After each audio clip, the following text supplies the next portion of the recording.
Hello everybody, this is Durant, and I want to welcome you to my presentation on backyard bird photography. This is where you can find me at, my email address, my YouTube channel, which is the channel this is being displayed on, and my Facebook page if you want to follow me over there.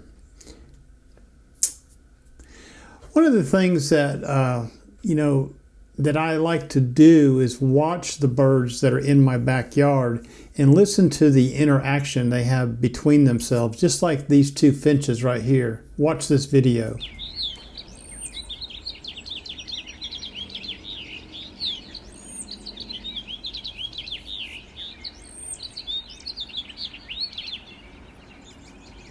Now perhaps you were wondering what that male house finch was saying to the female. I'm not too sure, but these are the kind of things that you find in the backyard. And here's another photograph that I took with some interaction between a northern cardinal male and a female. And a lot of times during the breeding season, you will see the males feeding the females. And I think this is just a ritual of their courtship, just like these two right here. So what are we going to learn in this presentation? We're going to learn how to set up a bird studio in your backyard. We're going to also learn how to attract the birds. And we're going to learn how we set up for photographing the birds. So no presentation about photography would be complete unless we talked about camera gear. A lot of people might have a question, do we use a crop sensor body? Do we use a full frame body? It really doesn't matter. They both have their advantages and disadvantages. I think if someone was to ask me what style of sensor body they should get, I would probably recommend a crop sensor body just for the full equivalent of reach that you get by having the 1.5 crop in a Nikon and Sony and a 1.6 crop in the Canon. Recommended lenses, that's another personal preference. A lot of it depends on how far the birds are from you. In my case, in my studio, I am about 20 feet from the birds. At a minimum, I would suggest a 300 millimeter lens, and a 600 millimeter lens would even be better. The question often comes up, primes versus zooms. Again, they have their advantages and disadvantages. If the birds are going to be a great distance from you all the time, then you might consider a larger prime lens like a 500 millimeter or a 600 millimeter. But if they're going to vary in distance from where you're sitting, a zoom is obviously more functional and more convenient to use. So those again are personal choices. Personally, I have both. I have primes and I have zooms. Here's an example of some DSLR bodies. We're not talking about mirrorless here, we're talking about DSLR bodies. I'm a Nikon person, so I'm very familiar with the Nikon line of cameras. The Nikon D500 is arguably the best APS-C bird DSLR ever made. You cannot buy that new anymore, but you can buy it on the used market and in fairly good shape, anywhere from $700 to $1,000, depending on how many shutter clicks it has on it. The D500 has a 200,000 shutter click expected life expectancy, but I do know that they will go a lot higher than that, that being a pro grade body. So if you get a chance to pick up a D500 used, it's not a bad option. In the Canon line, you might be looking at a Canon 7D Mark II DSLR. The 7D Mark II is Canon's legendary birding body, anywhere from $300 to $500 used. And then the Canon 90D, which has a lot of resolution. for cropping distant birds, anywhere from $700 to $1,000. And that is really the difference between a crop sensor and a full frame. If you've got a high resolution full frame sensor body, then the argument is between that and a crop sensor. Do you crop using the full frame image, or do you go for the reach with the crop sensor body? Again, that is a personal preference. If you're looking at mirrorless bodies, again, I am a Nikon person. So the Nikon Z8, Z9 are flagship wildlife cameras, shooting at 20 frames per second raw. Excellent subject tracking, bird eye tracking, mammal tracking, anywhere from about $3,800 for the, or $3,300 for the Z8 up to about $5,200 for the Z9. Nikon Z6 III has got a fast readout sensor. It's only a stack sensor, unlike the Z8 and the Z9, which are full sensors, stack sensors. The Z6 III is a partially stacked sensor, whatever that means. It has very good autofocus tracking, but it's more economical than the Z8 and the Z9, about $2,100. And then, of course, you have the Z50 Mark II, which is a crop sensor mirrorless body. It has a lot of the same focus features of the Z8 and the Z9, and it has got good autofocus tracking. And you can buy that for the body only for about $1,000. Now, some of the other mirrorless bodies that are out there, the Canon R5, 45 megapixels, 20 frames per second, has excellent bird eye detect for about $2,800. The Canon R6 Mark II, great low light performance, pretty good autofocus tracking for about $2,000. And the Canon R7, which is their legendary 30 frames per second APS-C bird killer, okay? You can buy it for about $1,600. Has really good tracking, and paired with the right lens, it makes for a very capable birding rig. Going on to the Sony line, if you're into Sony, the Sony A9 Mark II, 24 megapixels, 20 frames per second, excellent bird eye detect for about $5,000. The A7R5, which is a 61 megapixel, and in the Sony line, if it has a R in it, that means resolution, that means high resolution. So this is a 61 megapixel camera body, 10 frames per second, advanced subject recognition for about $3,000. And then the APS-C offering from Sony is the Sony A6700, which is 27 megapixels, 11 frames per second, has good autofocus tracking, and I believe it has in-body IBIS, unlike the Nikon Z50 Mark II, which does not have in-body stabilization.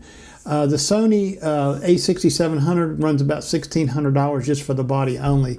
Now, you know, you go back and think a little bit, in the olden days, did we have in-body stabilization 10 years ago? 15 years ago? No, we didn't. The same with VR. VR is just it's in its infancy on the lenses and stuff. So we didn't have that back in the olden days, and we were able to produce good images. General bird photography tips. Many bird photographers like APS-C cameras. The Nikon D500, the Canon R7, and the Sony A6700 are probably the popular ones.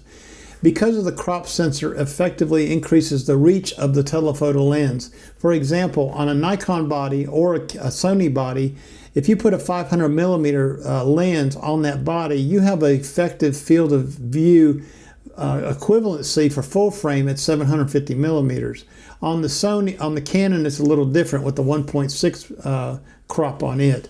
But the high-speed full-frame bodies like the Z8, the R5, and the A1 excel for birds in flight, thanks to better autofocus and buffer performance. If you're not a huge bird in flight, then I would look, at a cheaper alternative than the Z8, the R5, or the A1, the Sony A1. Now we're going to discuss setting up a bird studio in your backyard. And some of the considerations are these. You need to determine the location of the sun for the morning and the evening hours because the lighting of the sun is the best for your bird photography early in the morning for about an hour after sunrise to early in the evening from about 2 hours before sunrise to sunrise. It's ideal to have the sun behind your shooting location. So in other words, your sun would be to your back or to the southeast. So, just keep that in mind. There are some good shots to be had shooting into the sun with backlighting the birds, but that you need to be careful and practice that and be experienced with that. This here is a photograph of my backyard in the wintertime. And as you can see, there's not any foliage out on the trees back in the woods or inside the thing, but it just gives you an idea of what my backyard studio looks like. Throughout this presentation, just remember this one thing. Birds don't care what your backyard looks like. In fact, the more natural you have it, the more success you will have. Where will you be photographing from? So this is a picture of my back of my house where I normally photograph from. There under the deck you can see I have a chair sitting there. I will sit there from time to time and photograph on the bird studio.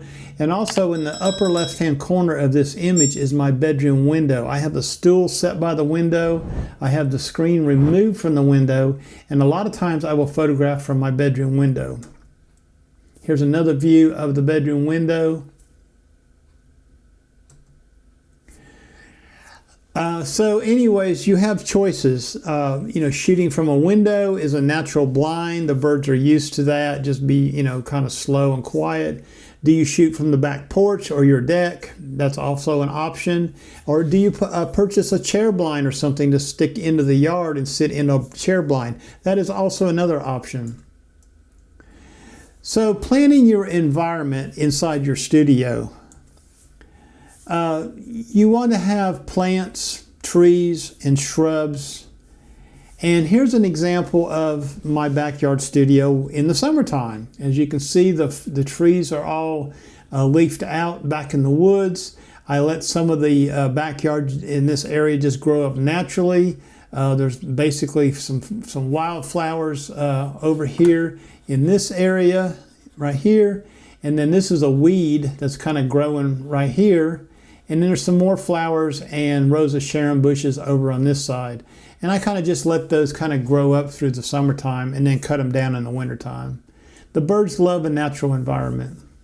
It's best to have native plants in your location for natural perches. Birds will come to the trees and the shrubs first when they enter your bird studio before they decide what they're going to do. So it's good to provide them with some cover near the feeders or near your water source.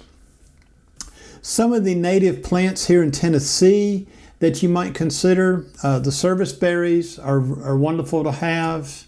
A redbud is very natural and very nice and pleasing. Photographical perch. Crabapple trees are really nice also. They provide a nice flowering bloom to them.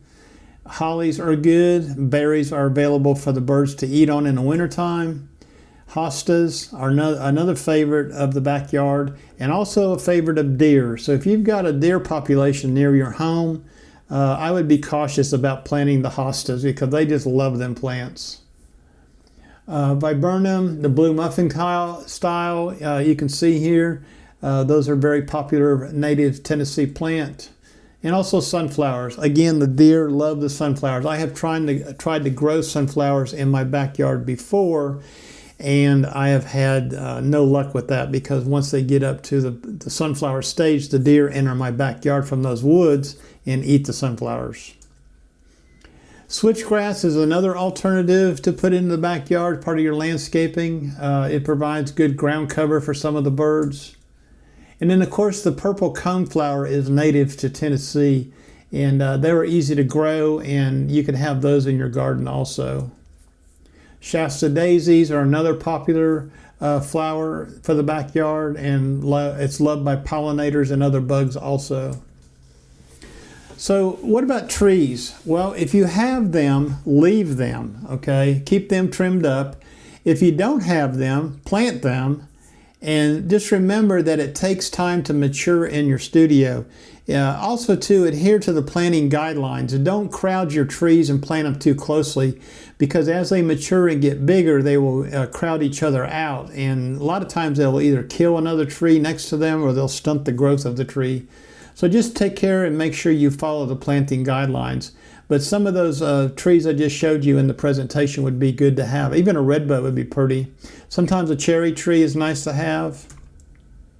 Shrubs and flowers. If you don't have room for trees, or your area is very small, your garden area is very small, then plant some shrubs or flowers. It provides protection. It's a food source for some of the birds and some of the other animals in there, like butterflies and dragonflies and those kind of things. And they're beautiful to look at, you know, especially when they flower out. Now here's a photograph. This photograph is taken like this to show you a perch. There are two perches in this photograph. You'll see this perch is straight across this way, and then this is my woodpecker pole that goes up this way vertically. So those are two things that you want to consider, is getting natural perches that you can find on the ground. What I do is I go for a walk out in the woods looking for things that have fallen on the ground that are kind of rotten a little bit, and I'll bring them home and I'll put them into my studio. And I'll change these out from time to time, because I shoot birds that are on the perches, and they call that birds on a stick, by the way, if you don't know what that means. I will change my perches out from time to time so your photographs don't start looking the same over and over again. Now, one more thing I want to bring your attention to is right here in the photograph, this stump. That was an old cherry tree that died in the backyard. Well, when I finished cleaning it up, I had to cut the cherry tree off the stump. It had fell over the fence. And I left the stump there. And that stump provides a lot of usefulness in my backyard studio. I can put seeds on top of that and birds will land on top of it. And you know, it's just good to leave stuff like that for a while. If you don't have a problem leaving that, it's in your way or something like that. Attracting the birds. Okay, that's the next thing you got to do after you set up a bird studio. Seeds are a great start to attracting birds. I prefer sunflower seeds, the black oil sunflower seed type. And this is what they look like. I'm sure you've seen these. They're very popular. They're the most popular seed that you can find. They have thin shells and they have a high fat content. The birds just love them. You can buy them in bulk from a local feed store, 40 or 50 pound bags. I think I've only been able to find 40 pound bags. Currently here in Tennessee area, those bags are running about $16.99 to $21.99. Sometimes you catch them on sale for $16.99. This is another view of the backyard studio in the wintertime, but what I wanted to highlight here was my tube feeder right here on this pole. And that is where I put my black oil sunflower seeds in, and the birds will come to that. You'll notice there's a perch, a stick perch right here attached to the trellis. There's a little woodpecker pole right here, a vertical woodpecker pole there, and another suet feeder hanging upside down. I'll go over that in just a second, why it's like that.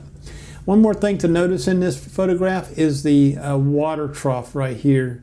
In the wintertime, I'll put a heater in that water trough, but water is very important. Here's a close-up view of the tube feeder and the perch near the tube feeder. And you notice that the perch has some lichens on it, which makes for an interesting photograph if you can catch a bird on there. That perch is probably the farthest one from my bedroom window. It's probably about 20-25 feet away, so the birds are small in the frame when I take a photograph of a bird on that perch. And that's using my D500, which is the 1.5 crop factor, and a 500 millimeter lens, which gives me a 750 millimeter effective field of view reach, full frame equivalent. Niger seed is another popular seed to get. It's also called thistle seed. It's invasive. It's an invasive species, but it's rich in oil. And the birds that love that are the goldfinches, the indigo buddings, and the pine siskins. I don't feed Niger seed. You may choose to do so. It requires a special feeder. It's like a sock feeder or a special tube feeder that has very small holes in it. So it requires something special to feed it. Cracked corn is another alternative. It's liked by all the birds, including all kinds of pests, okay? Some of the cautions here is keep it dry because it can spoil very quickly and it becomes highly toxic to the birds. So I don't really feed corn either, but it attracts squirrels and some of the others, but it's okay to feed to the birds. Peanuts, oh my gosh, peanuts are great. They're very popular, high in fat.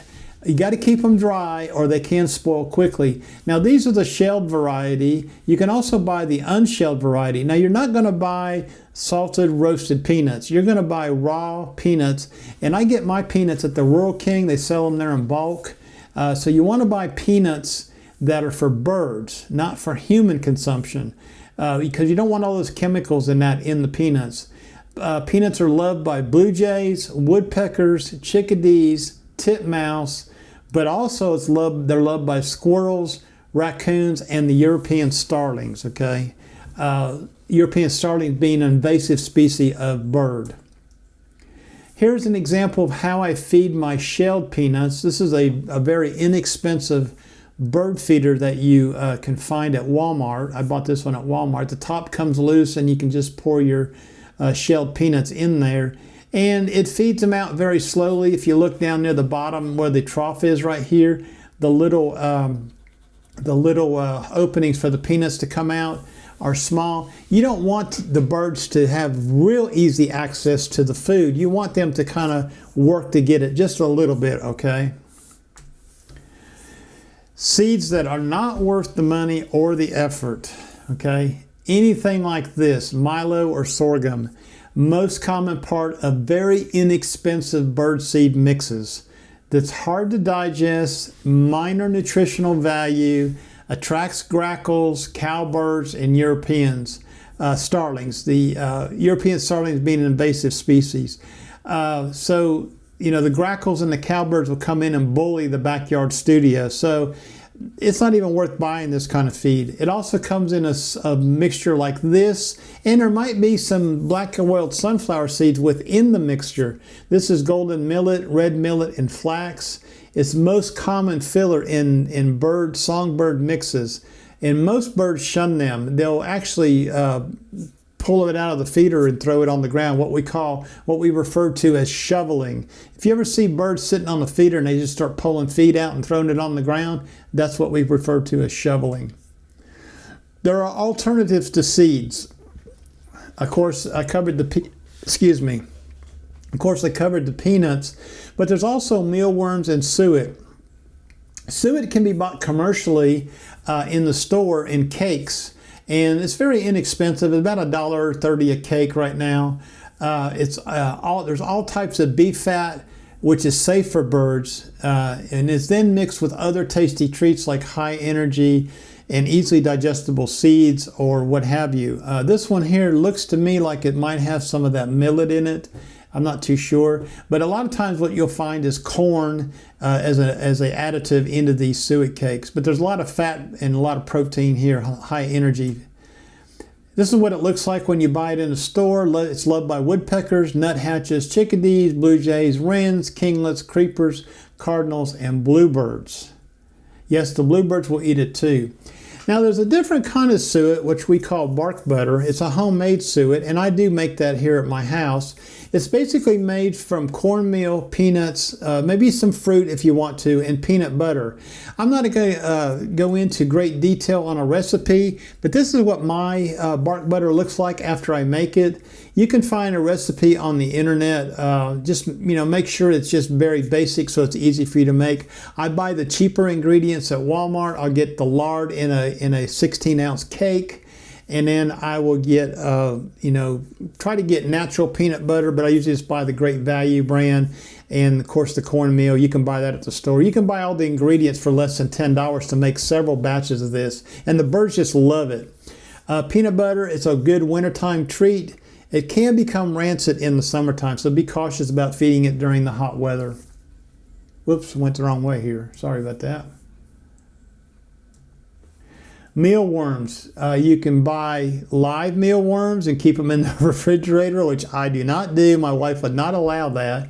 But it's an excellent source of protein and calcium and vitamins, and the bluebirds really love these, okay? In fact, I think that if you don't have suet out for the bluebirds, this is their main meal, is they'll come to your feeder and get these mealworms.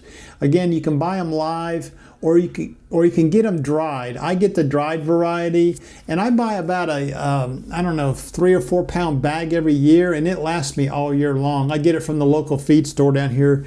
We have a feed store here in Crossville, Tennessee that provides a lot of bird feeding opportunities, so that's where I get these from. You can buy them at Walmart also. It's an economical option, but it's not as attractive to some birds. Not only do the bluebirds like these a lot, but so do the European starlings. Hummingbird feeders. This is a favorite of everybody's, and you need to be a responsible hummingbird feeder owner. This is how you mix hummingbird nectar, okay, artificial nectar. 4 parts water to 1 part sugar, and you just stir it until it's combined. Here's how I do mine. I actually use a shaker bottle. I will put 16 ounces of water in the shaker bottle. I will add 1/4 cup dry measure of white table sugar. That's it. I will put the lid on it and I will shake it up really good. And then I will let it sit on the counter for a little while. And then I'll pick it up one more time and shake it up really good again. I do not boil my water. I don't see the necessity to do that. This ratio that I'm giving you here in the presentation closely matches the content of natural nectar. More sugar is unnecessary and will cause it to spoil much faster. Do not use red coloring. I would not even buy the commercial hummingbird feed at the store. I suggest you follow my recipe here and make your own hummingbird food for your feeder. It works just as good and it's very easy to do. Red coloring is a myth. Change the sugar water every 4 to 5 days when it's cool out, but if it gets warmer out, you may have to change it more often. Do not let your feeder get dirty, and do not let mold get on it. It will happen, and sometimes you'll end up getting some ants on it, or maybe some bees will get on it or something like that, because they like the sugar water too. So you kind of have to watch after the hummingbird feeder. This is what's called a feeder ant guard. Some of the feeders have this built into the top of them. The ones you buy at Walmart do. When you screw the top of the feeder on, it becomes an ant guard. What I do though is I don't put any water in mine. What I do is I get some I can't even say it. Diatomaceous earth, DE they call it. You can buy it at Walmart, and I sprinkle that in the top of that feeder. That will keep the ants away. Big no-nos. These are big no-nos, okay? Feeding leftovers, popcorn, or crackers. They're not good for the birds. Do not throw it out in your yard. It spoils, it attracts rodents, and it's unhealthy to the birds. So don't feed that kind of things out there. Bacon drippings. Do not make your suet or anything out of bacon drippings. It's got unhealthy chemicals in it, so do not use that in there. This is one of the biggest no-nos right here is bread. My dad has chickens, and he feeds his chickens bread. And I've told him about that, but bread has been known to cause problems with birds. It will also cause some nutritional problems where it may cause the birds to develop a deformity. Could be in their wing where they can't fly or something like that. It's best just to stay away from bread, I'm sorry. There's far too many potential risks. Moldy bread poses a health risk for the birds. Chunks can block their digestive tract. Very little food value. Too much can cause loss of nutrients, and it attracts rodents, like I said earlier. How do I store my seed? This is important. I use a galvanized trash can with a lid on it. I also put a trash can liner inside the trash can. I will dump my 40-pound bag of black oil sunflower seeds into the can. And I'm going to show you a photograph here. It is the best storage solution for all your feeds in one place. Keep it in a cool, dry place. It can be in your garage or in your basement with the lid on it. You will never have a rodent problem if you use a galvanized trash can. Here's what mine looks like. It's in my basement, right inside the back door where I go out to feed my birds, and you can see the trash can liner in it. And this is what the inside of it looks like. In the bottom is my black oil sunflower seeds. You can see my suet cakes in the photograph, my bark butter just below that, the shelled peanuts in that bag, and the mealworms are in a bag in there also, along with a little funnel feeder. So this is how I keep my seed, in a galvanized trash can. Now, attracting the birds, that is really the next thing we're going to talk about in this presentation. So, attracting the birds. Water is the biggest attraction. Birds need the water for drinking and bathing. Water is bigger attractant than seed. So if you have a water source in your bird studio, you are already on your way to being successful to attracting birds. This is my old bird bath that I keep in the backyard. There's nothing fancy about it. The birds love it. They take baths in there and what have you. In the wintertime, I have a small electric water heater that I bought off of Amazon.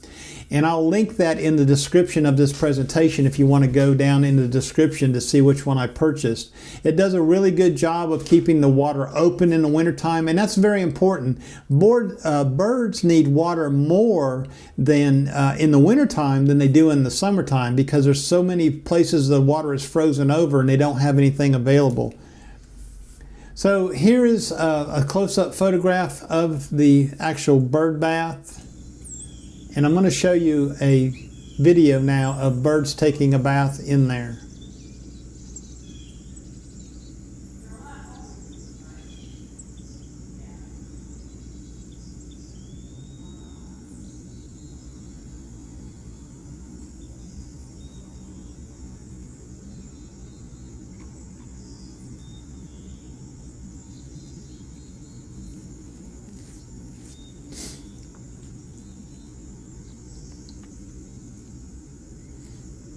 I've slowed this down so you could see exactly what's going on when they notice how they put their heads in the water and swish the water around their wings. Very, very interesting to see the behavior of birds and study the birds. That's how you become a good bird photographer. Okay, now we're going to talk about photographing the birds. That's kind of the last thing we're going to cover in this presentation. Let me show you here what I do when I'm actually doing some photography on my own. Out in my backyard studio, and I noticed this morning that the bluebirds were running the starlings off, which was pretty amazing to see. I've never seen bluebirds attack starlings before.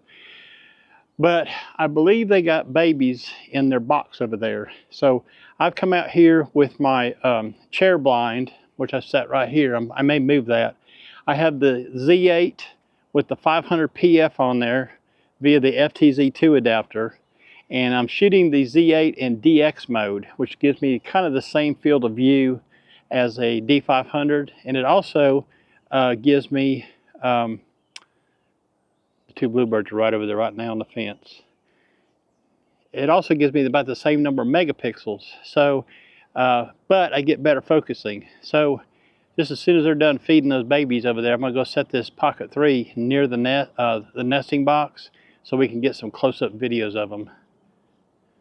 It's funny, they go out and hunt, come back with worms, and they're feeding the babies. I'm almost certain they're feeding the babies. So I'm going to set this up over here while they're gone and see if I can't get some video footage of this action here.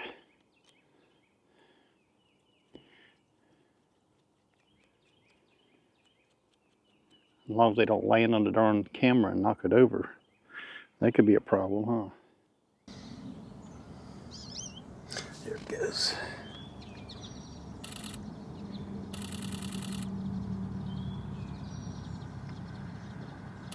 I can see the babies in there.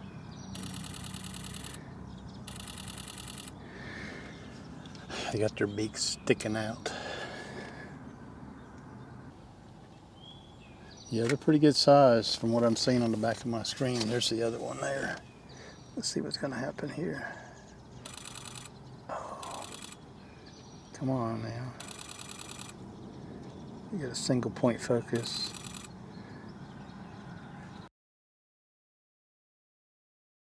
So that was a good example of how you could do some photography or videography in your own backyard, just setting up your camera on a tripod near a location.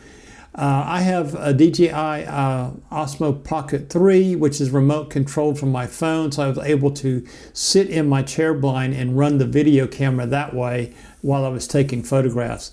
And you can see here in the next image that I'm going to show you what happened while I was out there. So this tufted titmouse landed on my camera while I was recording that trellis. You can look in the screen of the camera there, of the video camera, and see that I was recording. I was about 25 seconds into that recording. And the bird did not hurt the camera, and apparently it did not care what it was landing on. It just thought it was another perch. I had remote control of the camera with my phone, so it's pretty cool to kind of turn the the camera head, the gimbal can turn a little bit, and the bird didn't even flinch. It stayed right on top of it. It was pretty cool to have that, see there. One of the things is you want perches, a variety of perches. If you don't have enough variety in your backyard, or you want to add some variety, then one of the suggestions I can make for you is to go out to a tree that's budding or blooming and cut you a branch off of it. This is a crabapple tree branch that we had in our yard, and I clipped the branch off and brought it and screwed it onto that woodpecker pole right there. Now that branch will last about 2 or 3 days, and then the flowers will start to wilt off of there. So it's a good opportunity to provide with some different kind of photographs. Let's watch the video now. So I only have a few feeders in the backyard, and one of them, the main feeder I have, is this tube feeder. It's not very expensive, and I keep black oil sunflower seeds in there, sunflower chips, and the birds really flock to that. When I'm shooting bird photography, I will let that feeder run down low to only the bottom 2 holes are covered with seed, because it creates more competition and the birds will fly in and out from their normal perches to the feeder more rapidly. And then hanging off the trellis upside down is my suet cage feeder, and I did this to prevent the starlings from getting to the suet and devouring all of it. They have trouble hanging upside down, but the other birds that go to the suet do not have trouble hanging on, such as the woodpeckers and the titmouse. Even a few bluebirds will get on there. And then in another area over here, probably about 10 feet from my shooting location, is a platform feeder I keep safflower in. And above that is a perch with, this one here happens to have some flowers I put in it yesterday. And then in addition to that, I have a special bluebird feeder for mealworms, and this also prevents other birds from getting to that, but the bluebirds go in and out of that. And these are specially made with the 1.5 inch holes in them. You can probably make one at home yourself, but I happen to buy this one from Amazon. All right, this is another view of my backyard studio, just showing you some different things that I have back here. Hey y'all, Ron here. I'm out in my backyard studio today. Brought the Nikon Z8 with the 100 to 400 Z lens on it. Thought I'd give that a try with some bird studio photography today. Let me walk you around my backyard real quick so you can see where I'm shooting at, and hopefully I can find something good to photograph today. So right here under my deck, okay, I have no lattice work or anything, but I do have a chair, and I do have my Robus 5570 tripod with the Leophoto BV20 fluid head on it, which I'll be using today. And sitting from there, let me just to walk you around real quick.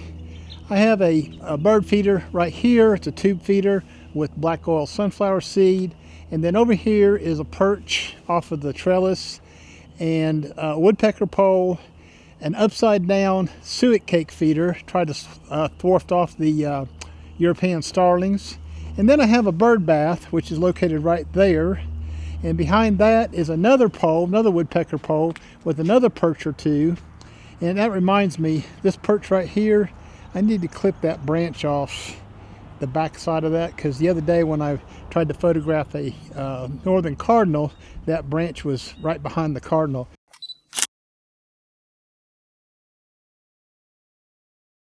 There's my cat, Kitty. When I'm out here photographing, she likes to come out here and be my assistant. And then we have another perch right here that I've got strapped to an old base of an old bird bath. Okay, I have a tray feeder here swinging in the breeze, and in there I have some peanuts and some mealworms. And over here, this is a new addition. Let me show you real quick. This is a new addition right here on this table. It's like another watering area, and I put some logs and branches and what have you, and trying to camouflage the actual black tray. This is a tray you can buy at Walmart for $2.50, and it's one of those trays that you put seedling starters in. And I decided to convert it into some kind of bird bath reflection pool. So what I need to do is go out in the woods and find some moss to kind of line the area around here, kind of camouflage all that. But for today, I've placed some seed in here. Hopefully I'll get some birds that might decide to land on there. Oh yeah, one more thing. I had this old shovel that the handle broke on it. So I spray painted it black a little bit, stuck it out here in the garden behind the little fishing pole guy. And every once in a while a bird will land on there. I think it makes for an interesting composition. So we're going to get set up. Let me show you real quick. I'll be sitting right under here, under the deck, looking out over my domain. So what I'm going to do now is I'm going to show you some photographs of the bird studio during different times of the year, and I'll kind of narrate that for you as we go through that. So this is in the summertime a few years ago. There's some things differently. I want to point out one thing. There's a tree right here, a small tree, and I found that tree out in the woods, and I thought it was a dogwood tree, and I brought it home and transplanted it, and it grew for a couple of years, but then I realized it wasn't probably something I wanted to keep in my backyard, so I took it up and just got rid of it. But you can do that yourself if you find something out in your woods. If you have woods in your area, you could transplant something into your backyard if you wanted to. You'll notice here it's kind of greened up. The wisteria bush on this side is greened up. That is a favorite location for birds to fly into before they come to the studio itself. This is another view in another year. Just things changed up a little bit. We now have a 4x4 post here for feeders to hang off of. This is a little wildflower garden in this corner right here that I have planted and let that grow naturally. And the birds just seem to love that also. Another angle view of what I've got going on out in the backyard. Like I said, birds do not want the Hilton, okay? The rougher the better, the more natural the better. They love it, okay? And another view looking over towards my garden shed. Now there have been a few occasions where I have gone into my garden shed with some camouflage to photograph out of from a different angle. And you can sit in there. As you can see, it's dark in there, so the birds really don't know you're in there.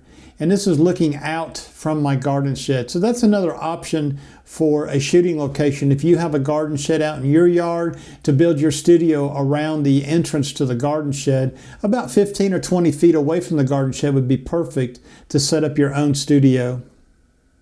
Another view from the garden shed. You'll notice over here to the right, in this flower bed over here, right here, I have some Shasta daisies growing. This is a vine that's on the trellis. The birds love to get in there, and you can photograph them in there. And you can see the cherry tree stump on the right-hand side has another piece of a log or stump on top of it. So you can be as creative as you want and change it up as you want. This was a 5-gallon bucket that I had some concrete in and put a 4x4 in there so I could clamp purchase onto it, okay? Since it pretty much didn't last but about 2 or 3 years, and the UV got to that. Again, another picture of shooting location from my bedroom window, and it's my favorite location to actually photograph from. Now I'm going to show you a few photographs that I have taken in my backyard over the years. This here is a red-headed woodpecker. We do get them from time to time in the backyard, and it is sitting on a perch in my bird studio, and it was just an opportunity to really see a really fine-looking bird. Occasionally we will get other critters in the backyard, like this ground squirrel, also known as a chipmunk, or it's a chipmunk, also known as a ground squirrel. I just love them. I just think they're cute as a button, and they don't bother me too much if they come in the backyard. This here would be a white-breasted nuthatch, also known as the upside-down bird that I photographed. And a tufted titmouse on a perch that had some greenery on it when I found it on the ground in the woods. So it was pretty cool to come home and use that for a while. And that stayed pretty green like that for about a week or two. So I was able to get a lot of different pictures on there. And here's a pair of red-headed woodpeckers. Like I said, having the camera ready and at the ready, and opportunities arise like this where you can get two birds in the same frame, and that happens to me quite frequently in the backyard. So in conclusion, I want to share with you a few apps that you might find helpful in your birding activities. The first one is called Merlin Bird ID, and if you've not got this on your phone, then I suggest you get it on your phone. It's really good for identifying birds, identifying them by sight, by sound. They have recordings of the bird songs on there. You can play them and listen to them. I've used it so much that I've gotten so good that I can actually listen and hear the birds out in the backyard and tell you what is out there. Another program that's nice to have is the iNaturalist app. It's a good app to have on your phone. It'll let you identify things when you're out in the woods, identify plants, identify trees, animals, insects, all kinds of stuff. It's a pretty good program to have on your phone. One of the things I suggest you do, okay, this is a recommended video to watch. On YouTube, there is a movie that's called Gulf Crossing. It's about a 1-hour movie. It's probably the best put together movie about bird migration and understanding bird migration. I think bird migration is fascinating to study and to listen to. So if you get a chance, go on there. Here's a screenshot of the YouTube channel. It's made by a gentleman called Jackson Childs, and it's called Gulf Crossing. I do highly recommend that you watch that movie. Anyways, I want to thank you for sitting through my presentation. I hope it was informative, and I hope it was helpful for you to be able to set up a backyard bird studio in your own yard. One of the advantages to having something like this in your own yard is you don't have to travel very far to do photography. You're right here at your home. It's convenient. You can use it all year round, and you can find more things to photograph than birds. There's insects. There's macro shots available of the different flowers and stuff you have. I mean, you could spend your whole time photographing in your backyard and produce very good results. Anyways, thank you for sitting through the presentation. I do hope it was helpful. My name is Ron Durant. I am a photographer in East Tennessee, and thank you for staying with me. We'll see y'all later. Okay, bye-bye.